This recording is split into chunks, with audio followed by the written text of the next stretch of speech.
She mistook the CEO for a thief, and when she called security, he fell madly in love. She thought he was a thief, so she called security. Turns out, he was the billionaire CEO.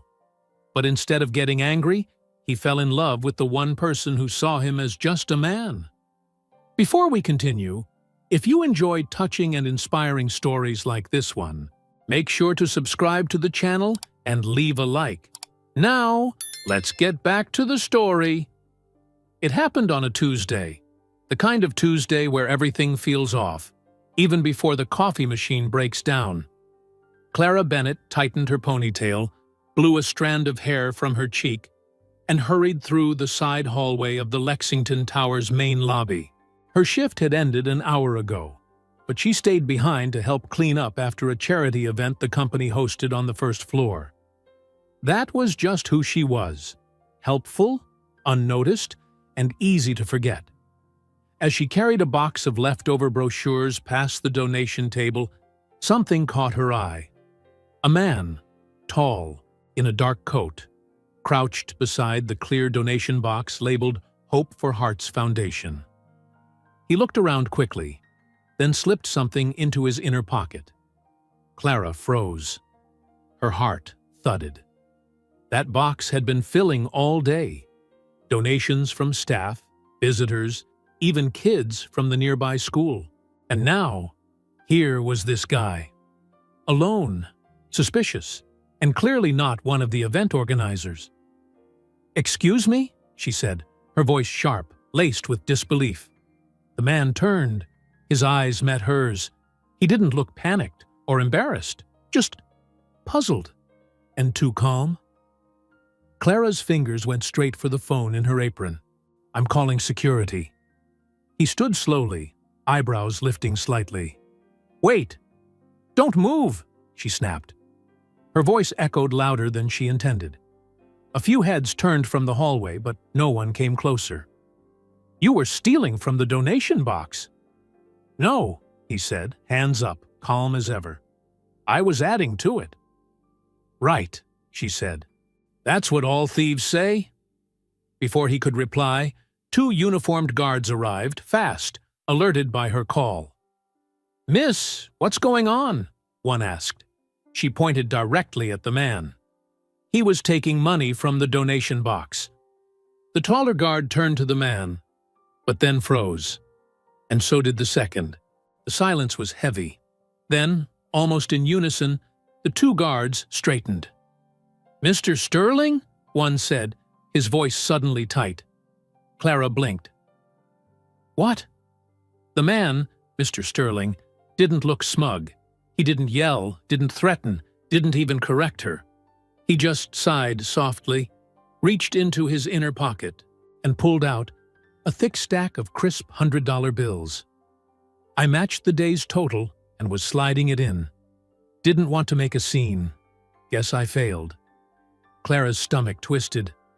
Her face turned pale, then red. She opened her mouth, then closed it again. I thought—" The security guards stepped back. One looked half terrified. The other looked like he wanted to vanish into the floor. They both muttered apologies before practically bowing and backing away. Clara stood there, still clutching her phone. "You didn't know who I was," he said, still watching her. "That's rare. I didn't mean to accuse you. I mean, I did, but I didn't know." "It's okay." He smiled faintly, and then walked away. Just like that. No anger, no threats, not even a name. Clara stood frozen. Long after he disappeared into the executive elevators, her heart kept racing. By the next morning, her name was everywhere. Janitor accuses CEO of theft during charity event. She didn't recognize billionaire Noah Sterling. And he didn't mind. Someone had recorded it. Of course they had.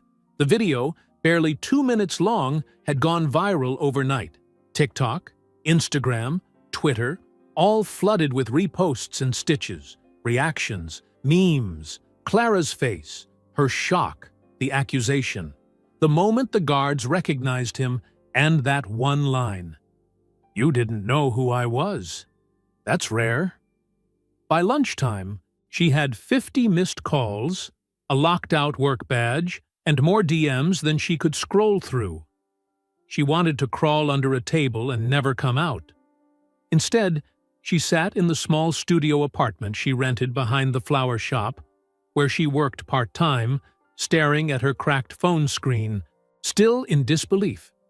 She was just a cleaner, a part-timer, a nobody. And now she was the girl who thought the CEO was a thief. Her stomach dropped as her phone buzzed again, a number she didn't recognize. She ignored it. But then came the knock, a light tap, polite, calm. She hesitated. Another knock. Against her better judgment, Clara opened the door. And there he was, Noah Sterling, in person, in her hallway. Not with a camera crew, not with lawyers, just him, in a navy coat, holding a small paper bag, and wearing the same quiet expression as before. "Hi," he said, voice quiet but warm. "No lawsuits, just muffins." She stared, frozen, then glanced at the paper bag in his hand. "Blueberry," he added. "I Googled comfort food for nervous moments." That was the top result. Her lips tugged into an awkward smile. "This is surreal." Noah's gaze softened. He stepped a little closer, not invading, but just enough for her to notice his cologne. Subtle, clean, human. "I came because you looked at me like I was just a man in a coat. Not a name, not a number, just me." He paused, then said almost shyly, "I liked being that guy, even for a minute."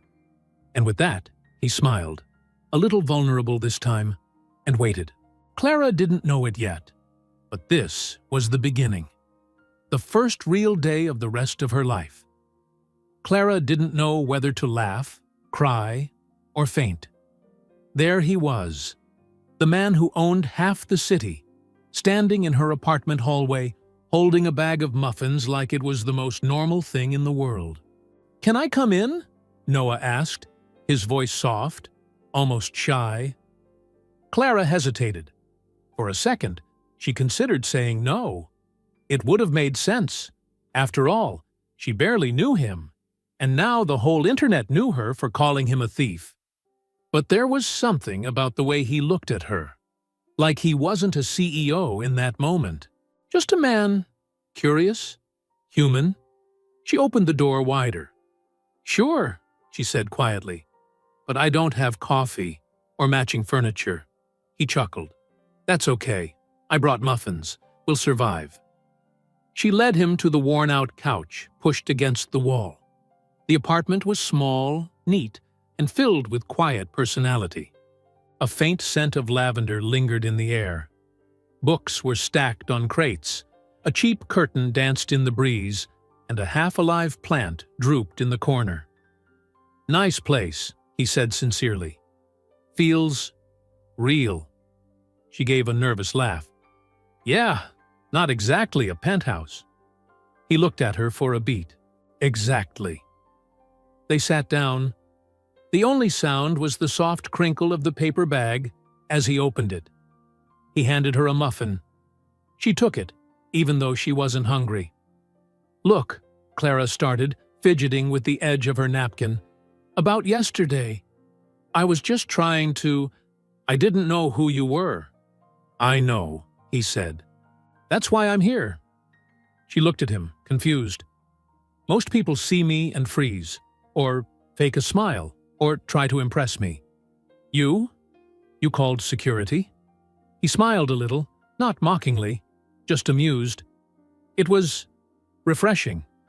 Clara blushed, burying her face in the muffin. "I really thought you were stealing." "I don't blame you," he said gently. "I probably looked sketchy, and I wasn't exactly being clear." There was a quiet pause before he added, "I've donated to that foundation every year, quietly. My father helped start it. I never liked making a scene about it." She nodded slowly. I do cleaning shifts in the building. I've never seen anyone crouching at the box like that." He smiled. "So you were just doing your job. You saw something off, and you acted on it, even if it meant confronting someone. Apparently, a billionaire someone." "Details," he teased. She let out a small laugh. For the first time, her shoulders dropped a little. The muffin, surprisingly, was pretty good. "Can I ask you something?" she said, looking at him. "Of course." "Why, muffins." He looked down at the bag and shrugged, smiling. "I didn't want to show up with anything corporate. No flowers with logos, no scripted apologies. I figured, if I shook up your world a bit, maybe Blueberry could help smooth it over." Clara couldn't help it. She laughed again. "It kind of did." They ended up sitting there for another half hour, talking about nothing and everything. He told her how he started as an intern in his father's company, without using his last name, how he'd been ignored in meetings for not looking important enough, and how he liked walking the building without guards, just to feel grounded again. She told him she had 2 jobs, that she liked sketching faces of strangers in her notebook during bus rides, that she was only working that night because her co-worker had called in sick. They found out they both loved live music and hated overly sweet coffee, that he had a fear of heights, and she panicked at the thought of public speaking, that he preferred honest discomfort over fake politeness, and so did she. By the time he looked at his watch, nearly 2 hours had passed. "Guess I overstayed." Clara stood with him. "It's okay. It's not every day I get muffins from a millionaire I accused of robbery." He laughed, then stopped, and his expression softened. "Would you let me take you to lunch?" he asked. "Just us." Her fingers tightened around the napkin. "Lunch? Not corporate, not for show, just time. With you." She tilted her head. "Why?" He held her gaze now, steady, searching. "Because you looked at me like I wasn't built of money, and that hasn't happened in a long time." Clara felt something shift in her chest. He looked at her like the room had gone quiet. "And I keep wondering what it would feel like," he added, "to sit across from someone, not trying to impress me, but just letting me be." Her answer didn't come in words, just a soft, uncertain smile. And Noah smiled back, as if this moment already meant something. She hesitated. The world still thought she was the girl who made a fool of herself. But somehow, this man, the one she thought was a thief, was looking at her like she was the only person in the room. And just before she could give her answer, someone knocked on the door again. Clara turned, confused. Noah's brows furrowed too. Another knock, faster this time. Urgent. She stepped toward it slowly. But when she opened the door, her face went pale. Standing there was a woman in a sharp gray suit holding a phone.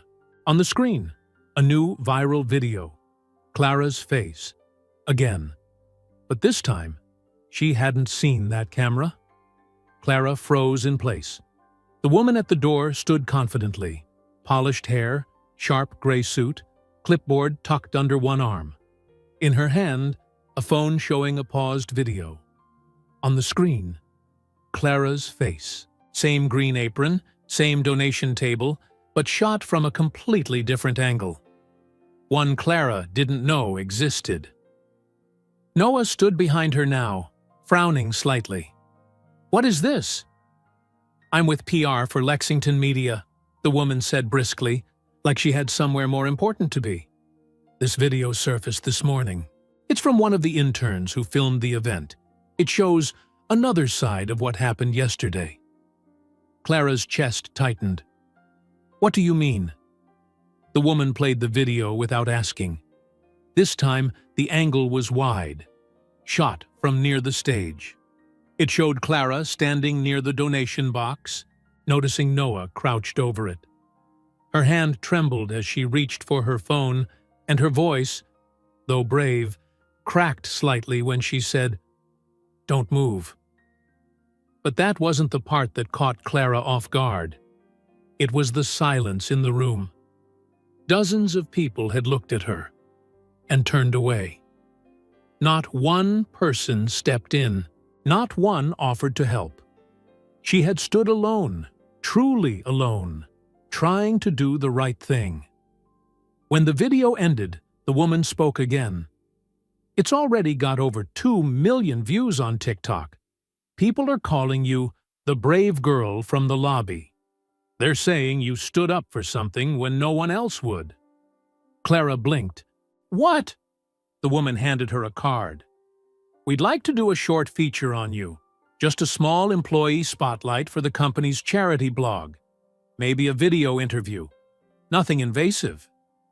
I didn't do anything heroic," Clara said. "You did enough," Noah said softly from behind her. The PR woman gave a polite nod, then left as quickly as she'd come. Clara closed the door slowly and leaned against it. Her breath felt shallow. "I swear I didn't know about another video," she said quickly. "I never asked for this." Noah stepped forward. "I know. That's why it matters." He took her hand, gently, just for a moment, then let go. That afternoon, Clara sat outside a small cafe near the park. Noah had insisted on buying her lunch, and she had reluctantly agreed, under one condition: nothing fancy. So they found a corner table at a place with paper menus, chipped mugs, and a humming ceiling fan. She ordered tomato soup and grilled cheese. He got the same. "This place is perfect," he said, sipping water from a mason jar. "You're just saying that," Clara teased. "No, I mean it. It's normal. I don't remember the last time I ate at a place where no one asked for a selfie before dessert." She gave him a look. "Poor rich guy. Must be hard." He smirked. "You'd be surprised." She tilted her head. "Really? You? Mr. Calm and Collected?" His smile faded just a bit, enough to make her pause. "Do you know how many people in my life tell me what I want to hear?" he asked quietly. "How many pretend they know me just because of my name?" She didn't say anything. "I don't need people to be impressed. I just need them to be honest, even if it means they call security on me." Clara stared at him, her soup forgotten. "You're serious about this, aren't you?" "I am."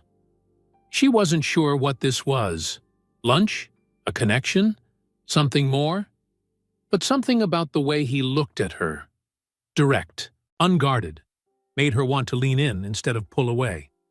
And then his phone buzzed. He looked down. His jaw tensed. "What is it?" she asked. He hesitated, then showed her the screen. An email. The subject line read, "Urgent. Board reaction to lobby incident." His voice dropped. "Some of the board members didn't like that I was involved in a public scandal, even one as harmless as this." She swallowed. "Because of me." "No," he said firmly, "because they care more about appearances than reality." A silence fell between them. She looked down at her napkin. "You should go. You have a lot to lose." He looked at her for a long time, then leaned forward. "Clara, you didn't ruin anything. You reminded me why I started all this in the first place. But the board, let them react. I'll deal with it." She didn't fully believe him. Not yet. But something inside her hoped he meant it. They finished lunch quietly, both a little distracted, both pretending not to be. When they stepped outside, he walked her back to the flower shop behind her apartment. "I had a good time," he said. "Even with soup stains and viral disasters?" He grinned. "Especially because of those." She smiled, but it faded quickly when she saw what was taped to the door of the shop. A printed photo. A screenshot of her from the original video, with a Sharpie note scrawled across it. "You embarrassed this company. People like you don't belong here." Clara stood frozen. Noah took a step forward to tear it down, but she stopped him with a whisper. "No, let me." She pulled the paper off the door, folded it carefully, and didn't say a word. But her eyes said everything. She was tired, afraid, and just starting to understand the cost of being noticed. Clara didn't cry. Not when she read the words, not when she folded the paper, not even when her hands started trembling slightly. She just stood there, the folded note pressed between her fingers, as if keeping it tight would keep her from unraveling. Noah watched her silently, his jaw clenched. He looked like he wanted to destroy the whole door, or whoever had done it. But he didn't move. He waited. "I'm fine," Clara finally whispered. "No, you're not." She shook her head. "It's not the first time people made me feel small. It won't be the last." "But this is different," he said. "You didn't do anything wrong." "Doesn't matter," she replied. "To some people, I don't belong.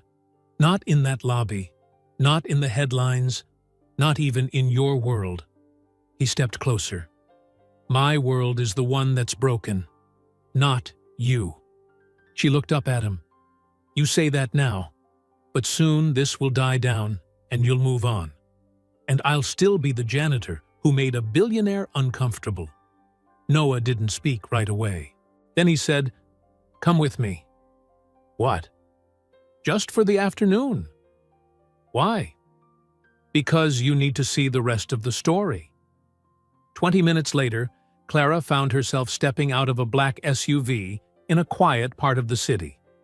No cameras, no red carpets, just a small brick building with ivy on the sides and kids laughing in the back. Clara looked around.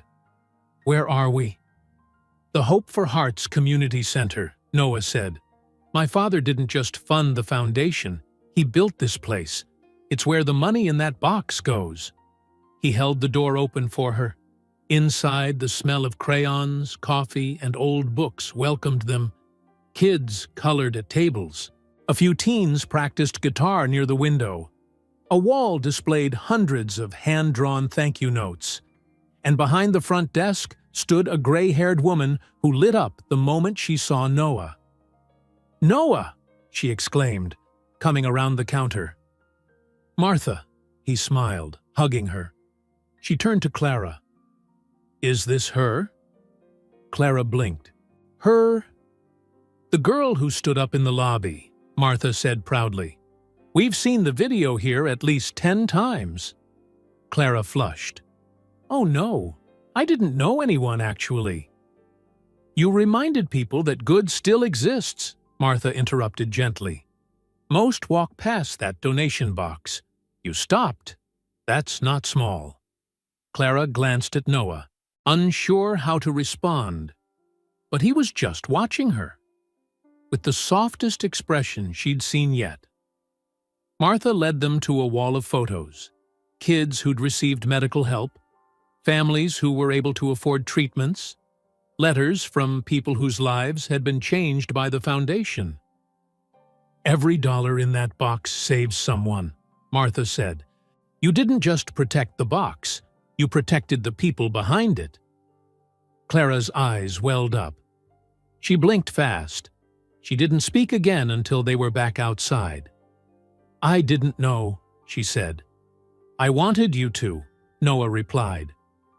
They stood in silence for a moment.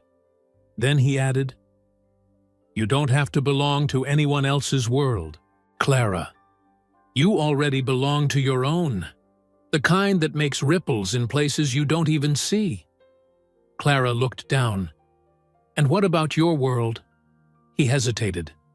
"That's what I'm trying to figure out." That night, back in her apartment, Clara sat on the edge of her bed, still holding one of the photos Martha had given her. A little boy, no older than 6, with a new heart and a smile too big for his face. She didn't hear her phone buzz at first. Then again, she picked it up. A message from her manager at the Lexington Tower cleaning crew. "We're letting you go. Too much attention. Sorry." Clara stared at the screen. Her ears rang. Her fingers went numb. She had just lost her job because she did the right thing. She didn't cry. Not yet. But when the next message came through, her heart almost stopped. It was from a number she didn't recognize. "Saw what happened. I'm with Sterling Industries HR. Noah asked us to call you first thing tomorrow. Please don't make any decisions yet." Clara's mouth parted slightly. She reread the message. Then again. And just when she thought it couldn't get stranger, another text arrived. From Noah. "Can I see you tomorrow? There's something important I need to ask." She didn't know what it meant, but something told her. Tomorrow wouldn't just be another day. The days after the viral video weren't loud in sound. They were loud in pressure. Clara had grown used to glances, to whispers, but this was different. People didn't just look at her with curiosity now. They looked at her like they already knew her, as if she had become a story they had watched, judged, and scrolled past. She was no longer invisible, but not in the way she ever wanted. She tried to keep working like nothing had changed, folding linens at the community center, restocking tea bags in the break room, smiling at everyone, even when her stomach twisted every time someone whispered her name. Noah hadn't reached out since the morning after everything blew up, and Clara didn't expect him to. In her mind, she replayed it over and over. Her mistake, the shouting, the moment security recognized him, the way he had looked back at her before leaving. She'd felt foolish, exposed. And yet, there had been something in his eyes that day. Not mockery, not anger. Something quieter, sadder. Still, she never expected to see him again.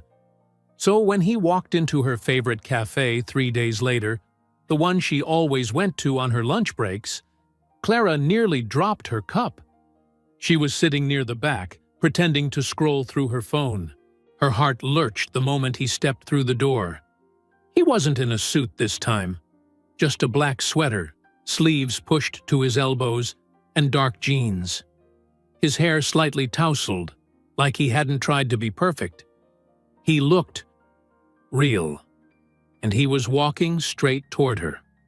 She set her phone down slowly, hands trembling slightly under the table. "Noah," she breathed. He offered a small, unsure smile. "Hi." Clara stood up, but neither of them moved beyond that. There was a pause, not awkward, just fragile. Then she finally whispered, "You came back." He nodded once, his eyes steady on hers. "I did," she swallowed. "Why?" Noah exhaled slowly, stepping closer. Not too close, just enough for her to feel the warmth of his presence. "I didn't come back just because of the video," he said, voice lower now, more vulnerable. Clara's breath caught. "Then why?" He looked down for a second, then right into her eyes. "Because for the first time in years, someone looked at me like I wasn't a building or a bank account. You made me feel like a person, like maybe I still had a soul." Clara's chest tightened. She tried to look away, afraid the emotion in her face might betray her, but he gently reached out and brushed his fingers against hers. Not demanding, not dramatic, just real. "I want to know who you are when the world isn't watching," he whispered. "And I want you to know me too. Not the version in suits and headlines. Just me." Clara didn't move, but something inside her, the part that always prepared to be disappointed, softened. She looked up at him, eyes shimmering with something between fear and hope. "Okay," she said, voice barely above a breath. Then let's start there. Noah smiled, and this time it reached all the way to his eyes. They sat down at the small table, two people who had nothing in common on paper, but something unspoken that felt magnetic. They didn't talk about money, or the viral video, or what came next. Instead, they talked about coffee, books, what music they listened to when it rained. At one point, Noah asked, "So, what do you actually do at the center?" Clara grinned, almost laughing. "A little bit of everything. I help with the food pantry, fold towels. Sometimes I just listen when someone needs to vent." He nodded slowly, watching her. "I can see that. You're the kind of person people feel safe around." She looked away, not used to compliments that felt like truths. When they finished lunch, he didn't offer a ride. She didn't ask for one. They walked outside together, stood under the awning as the sky started to drizzle, and just existed, side by side. Noah turned to her before leaving. "Can I see you again?" he asked. Clara hesitated, not because she didn't want to, but because everything still felt like a dream waiting to vanish. But the way he looked at her, patient, calm, not pushing, made her nod. "Yeah," she said, "I think I'd like that." He left with one last glance over his shoulder, and for the first time in days, Clara didn't feel like a headline. She felt like someone being seen, for real. But around the corner, in a glossy building across the street, a PR executive slammed her laptop shut, already dialing her assistant. "Get me in touch with Mr. Donovan's team," she snapped. "We have a situation." The world may have started seeing Clara differently, but not everyone liked what they saw. And the past? It had a way of catching up when you least expected it. Clara hadn't planned to cry that night. She had made it through the day holding everything in. The whispers, the texts, the viral comments, the look of pity in the eyes of her co-workers. But now, curled on her couch in the half-dark, with the apartment quiet and the sky heavy with summer rain, it all caught up to her. The silence around her was louder than the chaos outside. That's when the knock came. 3 soft taps. She froze. No one ever came by this late. Her heart skipped before her feet moved. She opened the door, and there he was. Noah. Soaked from the rain, no umbrella, holding a small brown bag in one hand and a cup of something warm in the other. "Hi," he said softly. Clara's breath hitched. "What are you doing here?" "I brought soup," he said, lifting the bag, "and tea. I didn't know what else to bring." She didn't say anything, not right away. Just looked at him, rain dripping from the edges of his hair, his coat slightly clinging to his arms. "You're soaked," she murmured. "I walked," he replied, almost shy. She stepped aside silently, and he came in. They sat at the tiny table in her kitchen, the same table where she ate cereal alone most mornings. Tonight, it felt like something else.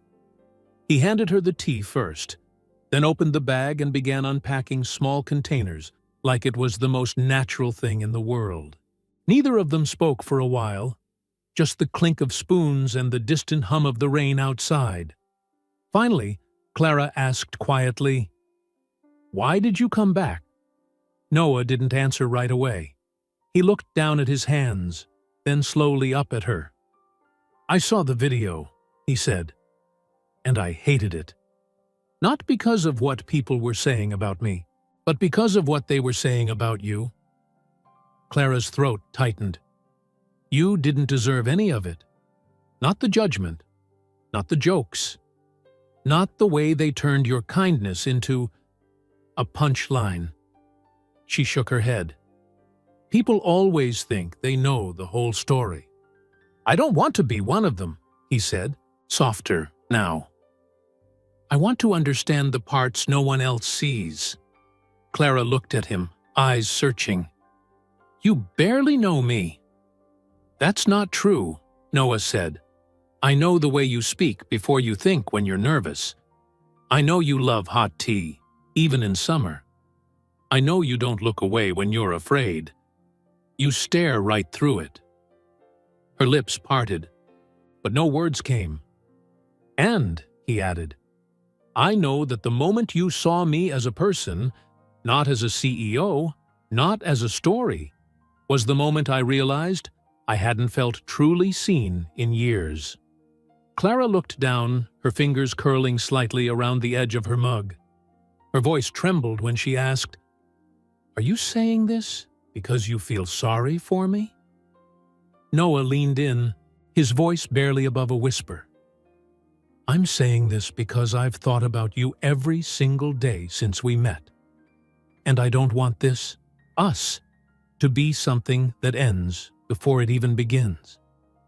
She tried to look away, but he gently reached out and touched her hand, just his fingers brushing hers, delicate, respectful, but intentional. "I want to know who you are when the world isn't watching," he whispered. "And I want you to know me too, not the version in suits and headlines. Me." Clara didn't move, but something inside her, a part of her she had protected for far too long, bloomed in quiet rebellion. For a second, a memory flickered. She was 15, standing under a cheap umbrella in the rain, clutching a sketchbook full of letters she never sent. A boy she loved had passed by her on the street, laughing with someone else, never even glancing her way. That was the day she decided love belonged to other people, safer people, quieter hearts. But now, sitting in front of Noah, a man who could have anyone and chose to come to her in the rain, that old version of herself felt distant. She turned her palm upward and laced her fingers with his. It was the smallest gesture, but to both of them, it felt like choosing something bigger. They sat like that for a while. No rush, no questions, just the sound of thunder rolling softly in the background, and the warmth of their hands saying everything their mouths weren't ready to speak. After a few minutes, Noah smiled. Not the kind of smile that belonged in press releases or formal interviews, but a real one. Tired, tender, human. "I used to think silence meant I was alone," he said, watching the candle flicker between them. "But this, sitting here with you, I've never felt more at peace." Clara leaned back slightly, letting her fingers stay tangled with his. "I used to think silence meant being invisible, but you see me." They didn't need a kiss. Not yet. The intimacy wasn't in touch. It was in attention. In the way he listened. In the way she softened. It was romance without performance. Noah eventually stood to leave. The rain had stopped, but the streets still shimmered with its memory. He turned at the door, hesitant. "Can I see you again?" he asked. Clara nodded slowly, her eyes not leaving his.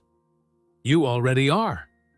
He smiled, and this time it stayed on his face even as the door closed behind him. Cliffhanger. But just outside the apartment building, parked beneath a flickering street lamp, a dark car waited. Inside it, someone snapped a photo through a long lens camera. The soft glow of Clara's apartment in the background, and Noah's silhouette just steps from her door. The caption would write itself, and in the morning, everything would change again. Clara woke up to the sound of her name being shouted, not from the street, from her phone. It buzzed non-stop on the nightstand, screen lighting up again and again. Messages, mentions, a dozen missed calls, all with one word in common. Photo. She sat up slowly, blinking against the light, heart already racing. Then she opened the first link. And there it was, a blurry image taken from across the street. Noah stepping out of her building the night before, his coat still damp, a bag of soup in his hand. Her window glowing softly behind him. The headline screamed in bold, CEO Noah Sterling spotted leaving young employee's apartment. Late at night. More than just business? Her stomach dropped. They made it sound cheap, like she was a scandal, not a person. Before she could process it, another ping came in. Then another. Her co-workers, old classmates, even her landlord. The world was already reacting, dissecting her life, pulling her apart without even asking who she was. She barely heard the knock at her door. Noah was standing there, jaw tight, holding his phone. "I saw it," he said, "before you even had to call." Clara stepped back to let him in. She didn't speak, just walked to the kitchen like her legs were moving out of habit. He followed. "They're going to keep doing this, aren't they?" she finally asked. "Twisting everything, making me a headline instead of a human." Noah sat across from her at the table. His voice was quiet, steady. "Yes, because that's what the world does when it sees something real. It panics." She let out a bitter laugh. "They think I'm trying to trap you." "They don't know me," he said. "And they sure as hell don't know you." Her voice broke slightly. "It doesn't matter. People believe what they're fed." He looked at her then. Really looked. "Then let's feed them something else." She blinked. "What do you mean?" Noah took her hand across the table. Not because it was romantic, but because she was unraveling, and he wanted her to feel anchored. "I don't care about the noise," he said. "I care about you. And if you'll let me, I want to do this. Out loud. Not hidden. Not in the dark. With you." Her eyes shimmered. "But I'm just me," she whispered. "I don't have a perfect past. I don't fit into your world." He shook his head. "Then I'll leave it." "What?" "I built that world. But none of it matters if I can't share it with someone who sees me." Clara's voice was barely a breath. "What would that even look like?" He smiled. "It would look like peace. Like coming home." She squeezed his hand, holding his gaze. And in that moment, something clicked into place between them. Not just love, but decision. They would face it all together. By the end of that week, Clara's name was everywhere. Her old photos, her college blog, her charity work, even her hospital volunteer record from 5 years ago. But so were the truth and the letters of support. Because something unexpected happened. People saw her, really saw her, through Noah's eyes. And they liked what they saw. Not a scandal, not a social climber. A woman who stood her ground. A woman who showed the world what it means to be more than a headline. 2 weeks later, in the middle of a warm spring afternoon, Clara unlocked the flower shop and found Noah already there. Sleeves rolled up, rearranging daffodils like he had a clue what he was doing.